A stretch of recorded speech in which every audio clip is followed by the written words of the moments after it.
रामू नवरात्रि पर माँ को ताजे फल चढ़ाने खेत गया। अचानक जंगली सुअर उसके फलों को खा गया। दुखी रामू ने मंदिर में प्रणाम किया। अगले दिन खेत में पेड़ों पर दुगुने फल लगे देखे। गांव वालों ने इसे माँ दुर्गा की कृपा माना और सबने मिलकर प्रसाद चढ़ाया।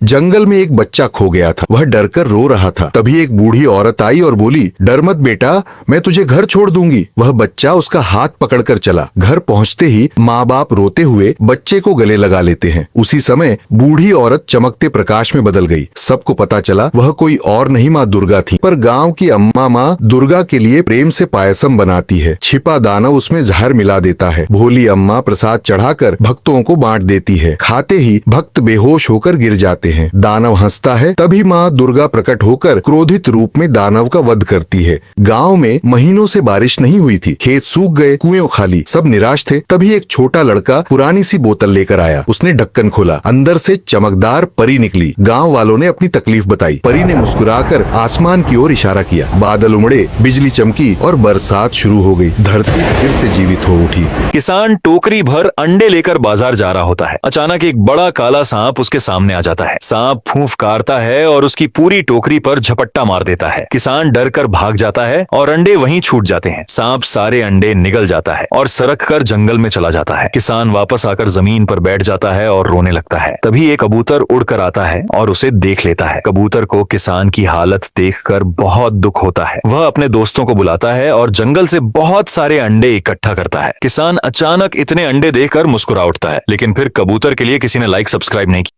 ओम ब्रह्माय नमः। मैं तुम्हारी भक्ति से प्रसन्न हुआ। ब्रह्मदेव, मुझे वरदान दीजिए। पर मैं तुम्हें वरदान कैसे दे सकता हूँ? क्यों नहीं दे सकते ब्रह्मदेव? क्योंकि मैं तो ब्रह्मा जी नहीं है। हैं? क्या? मैं तो ब्रह्मा जी नहीं है, मैं तो देवराज इंद्र है। मैं तो तेरी तपस्या भंग करने आया था। इसका मतलब मैं पागल बन गया और तू किसी को मुंह दिखाने लायक नहीं रहा। सब राक्षस तुझ पे हंसेंगे। तुझे तो पहाड़ से कूद जाना चाहिए। तुझे जीने का कोई हक नहीं है। या ये गाय इस पेड़ पर लगे मधुमक्खी के शहद को खा रही होती है। तभी मधुमक्खियां गाय पर हमला कर देती हैं, जिससे गाय उछलने लगती है। फिर गाय इधर उधर भागने लगती है, लेकिन मधुमक्खियां गाय का पीछा नहीं छोड़ती हैं। गाय दर्द से बहुत चिल्लाती है। फिर एक आदमी की नजर गाय पर पड़ती है और तुरंत रेस्क्यू टीम को कॉल करता है। रेस्क्यू टीम जल्दी से आती है और गाय को मधुमक्खियों से बचाने लगती है और गाय के ऊपर लगे मधुमक्खी को साफ कर देती है और गाय ठीक हो जाती है। ये क्या दोस्तों, आपने इस रेस्क्यू टीम के लिए लाइक सब